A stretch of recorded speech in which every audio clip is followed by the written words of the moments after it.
Hello everyone, आपका स्वागत है हमारे इस चैनल पर। आज मैं आपको क्लास 12th के अकाउंटेंसी के ऑब्जेक्टिव टाइप क्वेश्चन जो 1 मार्क्स के अकॉर्डिंग पूछे जाते हैं, अब की बार 40 मार्क्स के में एमसीक्यू क्वेश्चन आएंगे अकाउंट्स के एग्जाम में, जो HBSC बोर्ड का एग्जाम है। अगर आपने इन 40 क्वेश्चन को कर लिया, ये बहुत इंपॉर्टेंट क्वेश्चन है, तो आपके 40 मार्क्स एग्जाम में पक्के हैं।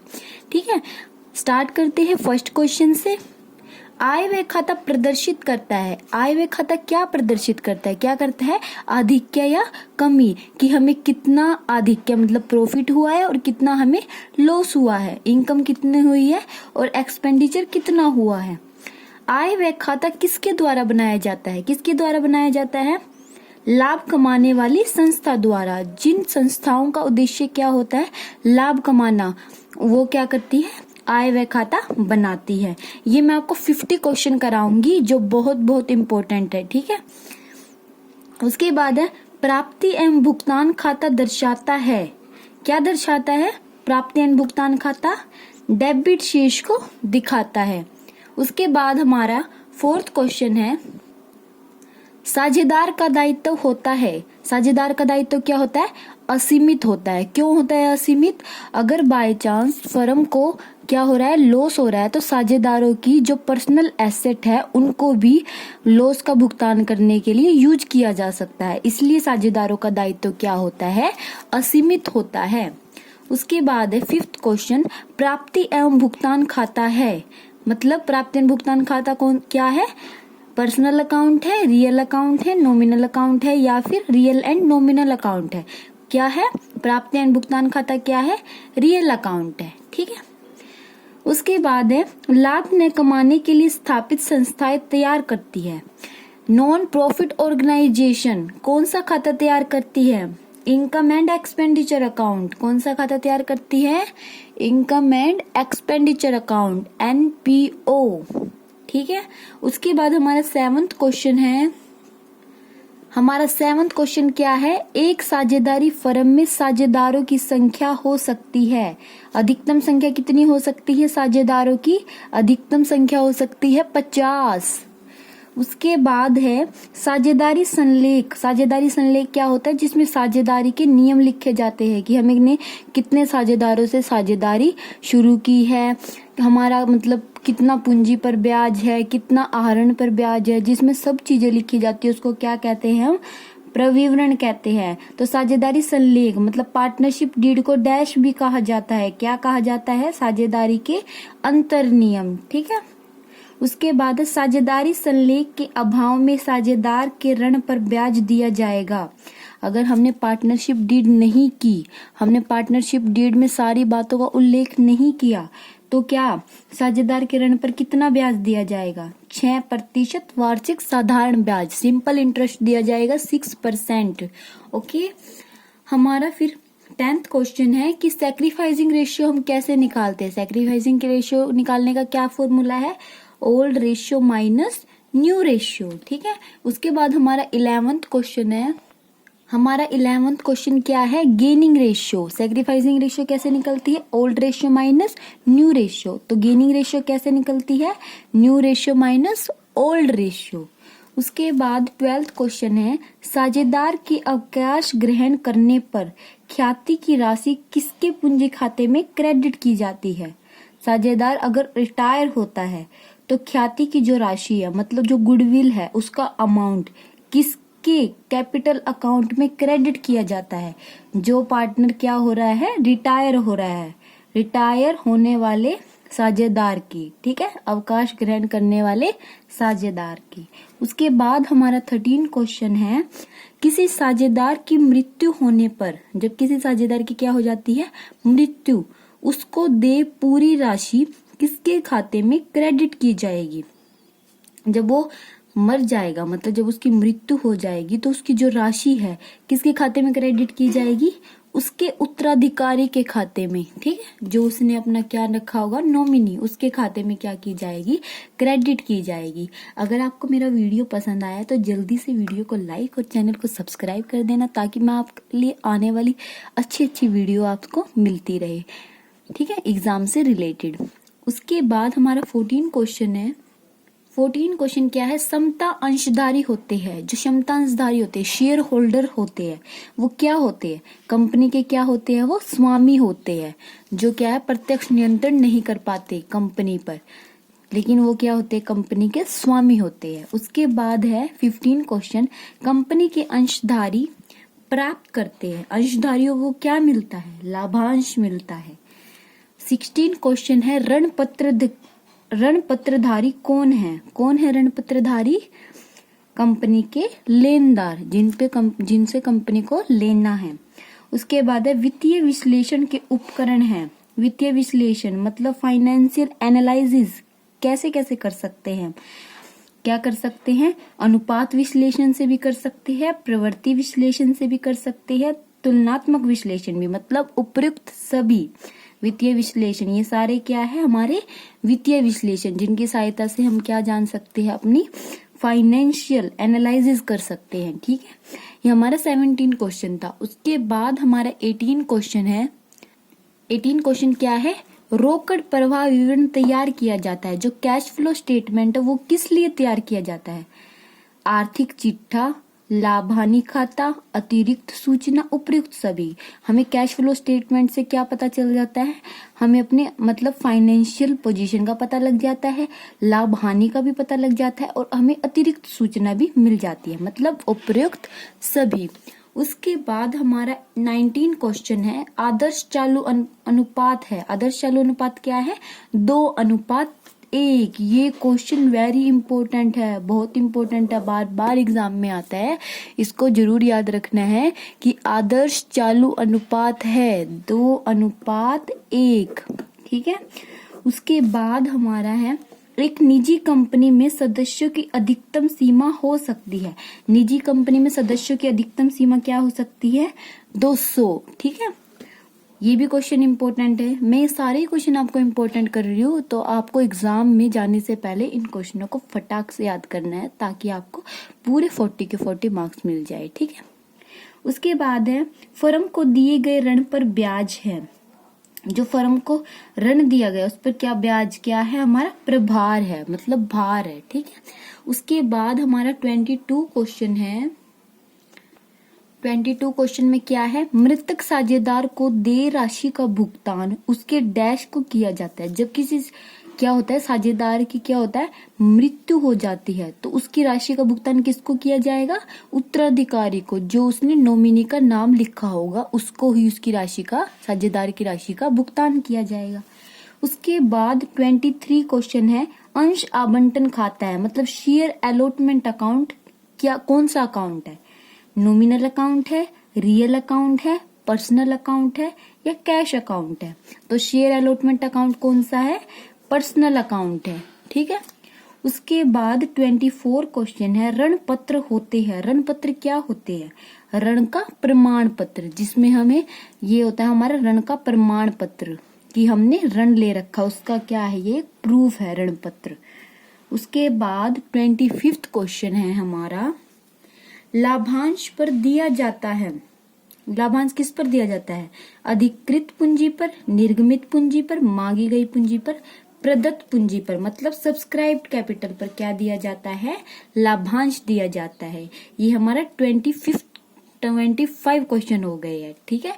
अब हम करेंगे 26 क्वेश्चन। 26 क्वेश्चन क्या है हमारा, ऋण समता अनुपात है। कौन सी रेशियो है ऋण समता, मतलब डेब्ट इक्विटी रेशियो है, सोल्वेंसी रेशियो। उसके बाद 27 क्वेश्चन है, रोकड़ प्रवाह विवरण है। लेखांकन मानक 10, लेखांकन मानक 3, लेखांकन मानक 2, लेखांकन मानक 9। क्या है ये, रोकड़ प्रवाह विवरण क्या है, लेखांकन मानक 3। ठीक है। उसके बाद मैं आपको फिर से रिक्वेस्ट कर रही हूँ, अगर मेरा वीडियो आपको पसंद आया तो वीडियो को लाइक और चैनल को सब्सक्राइब कर देना। मैं आपके लिए ऐसे ही एग्जाम से related important question, objective type question, subjective question, सबकी वीडियो क्या है बनाती रहूंगी, ताकि आपको मेरी हर इंफॉर्मेशन मिलती रहे। उसके बाद है हमारा 28 क्वेश्चन, साझेदारों के चालू खाते के शेष हमेशा होते हैं। जो करंट अकाउंट का बैलेंस होता है पार्टनर्स का, वो क्या होता है, डेबिट और क्रेडिट बैलेंस, उसमें हम दो बनाते हैं ना, जब करंट अकाउंट बनाते हैं तो क्या लिखते हैं, डेबिट, पहले तो पर्टिकुलर लिखते हैं, फिर डेबिट लिखते हैं, फिर क्रेडिट लिखते हैं, फिर अमाउंट लिखते हैं। तो क्या है, चालू खाते के शेष हमेशा होते हैं या तो डेबिट भी होते हैं और क्रेडिट भी होते हैं। उसके बाद है, एक नई कंपनी अपने अंशों का निर्गमन नहीं कर सकती डिस्काउंट पर, कटौती पर। जो नई कंपनी का निर्गमन होता है, मतलब नई नई कंपनी बनती है, तो वो अपने अंशों का निर्गमन किस पर नहीं कर सकती, डिस्काउंट पर नहीं कर सकती। ये हमारे 29 क्वेश्चन। अब है क्वेश्चन नंबर 30 क्या है, आय व्यय खाता तैयार किया जाता है। जो आय व्यय खाता तैयार किया जाता है वो किसके द्वारा तैयार किया जाता है, गैर व्यापारिक संस्था द्वारा, ठीक है, नॉन प्रॉफिट ऑर्गेनाइजेशन द्वारा इनकम एंड एक्सपेंडिचर अकाउंट तैयार किया जाता है। उसके बाद साझेदार का फर्म से संबंध है। जो साझेदार होते हैं और कंपनी होती है, उनके बीच कैसा संबंध होता है, स्वामी व एजेंट का, ठीक है। उसके बाद नए साझेदार के प्रवेश पर क्या होता है, जब नया साझेदार एडमिशन हो जाता है नए साझेदार का, तो क्या होता है, पुरानी साझेदारी का समापन हो जाता है और नई साझेदारी बनती है, क्योंकि नए साझेदार के आने से हमारी प्रॉफिट शेयरिंग रेशियो भी क्या हो जाएगी, चेंज हो जाएगी। इसलिए क्या होता है, पुराने साझेदारी का तो समापन हो जाता है, नई साझेदारी बनती है। उसके बाद कानून द्वारा बनाया गया एक कृत्रिम व्यक्ति है। कंपनी क्या है, एक आर्टिफिशियल पर्सन है, जो किसके द्वारा बनाया जाता है, लॉ के द्वारा बनाया जाता है। इसलिए क्या है, कानून द्वारा बनाया गया एक कृत्रिम व्यक्ति कौन है, कंपनी एक कृत्रिम व्यक्ति है। ये हमारा 33 क्वेश्चन था। अब है 34 क्वेश्चन। कंपनी जारी कर सकती है, कंपनी क्या जारी कर सकती है, कंपनी इक्विटी शेयर भी जारी कर सकती है और प्रेफरेंस शेयर भी जारी कर सकती है। तो हाँ, बहुत सारी चीजें जारी कर सकती है कंपनी, लेकिन इसमें सिर्फ क्या ऑप्शन में हमें दे रखा है, equity share, preference share, equity और प्रेफरेंस शेयर कोई नहीं, मतलब क्षमता व पूर्वाधिकार अंश, मतलब equity and preference share company जारी कर सकती है। उसके बाद चालू वर्ष के दौरान अग्रिम प्राप्त चंदे हैं, जो हमें करंट ईयर में क्या मिलते हैं, चंदे मिलते हैं, सब्सक्रिप्शन मिलती है, वो हमारा क्या है, एक दायित्व है। क्या है, दायित्व। यदि साझेदारों के पूंजी खाते स्थायी हो तो पूंजी पर ब्याज को लिखा जाएगा। किसमें लिखा जाएगा, चालू खाते के क्रेडिट पक्ष में। अगर आप क्वेश्चन को मतलब दोबारा देखना चाहते हो या कोई क्वेश्चन समझना चाहते हो तो आप मुझे कमेंट बॉक्स में भी पूछ सकते हो या इन क्वेश्चन का स्क्रीनशॉट ले सकते हो, ठीक है। उसके बाद है 37 क्वेश्चन, फर्म के लिए आहरण पर ब्याज है, ड्रॉइंग इंटरेस्ट, ड्रॉइंग पर क्या है, ब्याज है, आय है हमारी, वो क्या है, हमारी आय। ये हमारा 37 क्वेश्चन था। अब है 38 क्वेश्चन, यदि नया साझेदार ख्याति की रकम नगद लाता है, मतलब कैश में लाता है नया साझेदार अमाउंट को, तो उसे बांटा जाता है, कौन सी रेशियो में बांटा जाता है, सैक्रिफाइसिंग रेशियो में। अदत्त चंदे को दिखाया जाता है, आउटस्टैंडिंग एक्सपेंसेस को किस मतलब कहाँ दिखाया जाता है, संपत्ति भाग में, ठीक है, एसेट साइड दिखाया जाता है आउटस्टैंडिंग एक्सपेंसेस को, ठीक है। और प्रीपेड एक्सपेंसेस को कहाँ दिखाया जाएगा, दायित्व भाग में, मतलब लायबिलिटी साइड। उसके बाद हमारा है 40 क्वेश्चन, ऋण पत्रों के शोधन पर प्रीमियम खाता है। क्या प्रीमियम खाता क्या है, हमारा दायित्व है। ऋण पत्रों के शोधन पर, रिडम्पशन, डिबेंचर ऑफ रिडम्पशन पर प्रीमियम खाता क्या है, हमारी लायबिलिटी है। उसके बाद है, यदि किसी स्कूल द्वारा बड़ी राशि का सामान्य दान प्राप्त किया जाता है, मतलब हमने किसी स्कूल को दान किया है बड़ी राशि का, तो उस दान को क्या माना जाएगा, हमारी पूंजीगत प्राप्ति माना जाएगा। स्कूल की आय को क्या माना जाएगा, पूंजीगत प्राप्ति। अब हमारा 42 क्वेश्चन क्या है, चालू वर्ष के दौरान अग्रिम प्राप्त चंदे हैं। जो चालू वर्ष करंट ईयर में हमें क्या मिलता है, अग्रिम एडवांस प्राप्त होते हैं। एडवांस तो हमारे क्या होते हैं, दायित्व होते हैं, और जो क्या होते हैं, आउटस्टैंडिंग एक्सपेंसेस होते हैं, वो क्या होती है, हमारी संपत्ति होती है चालू वर्ष के दौरान।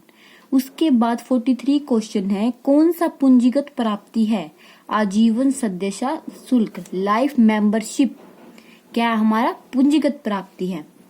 44 क्वेश्चन है, विशेष उद्देश्य के लिए प्राप्त किया गया चंदा, जो किसी स्पेशल पर्पस के लिए हमें प्राप्त होता है, वो क्या होता है, एक अलग खाते में क्रेडिट करके स्थिति विवरण में दिखाना चाहिए। ठीक है, उसको किस में दिखाते हैं हम? बैलेंस शीट में, जो हमें स्पेशल पर्पज के लिए क्या मिलता है? चंदा मिलता है, सब्सक्रिप्शन मिलती है। उसके बाद 45 क्वेश्चन है, साझेदारी संलेख के अभाव में यह नियम लागू होगा। अगर साझेदारी पार्टनरशिप डीड हमने नहीं बनाई तो क्या होगा? पूंजी पर कोई ब्याज नहीं होगा। ठीक है, उसके बाद हमारा 46 क्वेश्चन है। 46 क्वेश्चन में क्या है? साझेदारी स्थापित करने के लिए कम से कम कितने व्यक्ति होने चाहिए?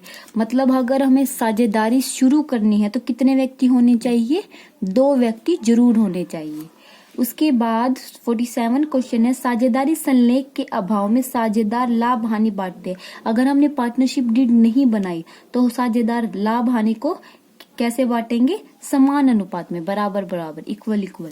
साझेदारी का पूंजी खाता है, साझेदारी का पूंजी खाता, कैपिटल अकाउंट क्या है हमारा? पर्सनल अकाउंट है। उसके बाद 49 क्वेश्चन है, कौन सा कथन सही है? कथन कौन सा सही है? ख्याति एक कृत्रिम संपत्ति है, ख्याति एक चालू संपत्ति है, ख्याति एक नाशवान संपत्ति है, ख्याति एक अमूर्त संपत्ति है। ये कथन बिल्कुल ठीक है कि ख्याति एक अमूर्त संपत्ति है। क्यों है? जो हमारी गुडविल होती है वो हमारी क्या होती है? इमेज होती है, जिसको हम मतलब देख नहीं सकते, केवल फील कर सकते हैं। फॉर एग्जाम्पल, जैसे हमने कोई कंपनी देखी तो हम क्या कहेंगे? इस कंपनी की गुडविल बहुत अच्छी है। रेपुटेशन ऑफ द कंपनी, जिसको हम क्या कर सकते हैं? ओनली फील कर सकते हैं, हम उसको देख नहीं सकते। ठीक है, तो क्या है? गुडविल एक क्या है? इंटेंजिबल एसेट है। उसके बाद हमारा लास्ट क्वेश्चन है, किसी नए साझेदार को साझेदारी में सम्मिलित किया जा सकता है। अगर हमें कोई नया साझेदार, जैसे 2 साझेदार है, अगर ए और बी साझेदार है, ठीक है, अगर हमें सी को साझेदारी में सम्मिलित करना है तो ए बी को आपस में सहमति करनी पड़ेगी। अगर ये दोनों सहमत है तीसरे पार्टनर को पार्टनरशिप में मिलाने के लिए, तभी हम इसको साझेदार बना सकते हैं। अगर इनमें से एक पार्टनर सहमत है और एक नहीं है तो हम इसको साझेदारी में नहीं मिलाएंगे। इसके लिए हमें दोनों साझेदारों की सहमति आवश्यक है। ठीक है, सभी पुराने साझेदारों की सहमति से। ठीक है, ये हमारे 50 क्वेश्चन हो गए हैं। मैं अगले वीडियो में भी आपको एमसीक्यू क्वेश्चन ही बताऊंगी अकाउंट्स की, जो एग्जाम में बहुत आ सकते हैं। उसके बाद मैं आपको सब्जेक्टिव टाइप क्वेश्चन बताऊंगी जो एग्जाम के पॉइंट ऑफ व्यू से बहुत इंपॉर्टेंट है। तो अगर आपको मेरा वीडियो पसंद आया है तो वीडियो को लाइक और चैनल को सब्सक्राइब कीजिए। Thank you for watching my video.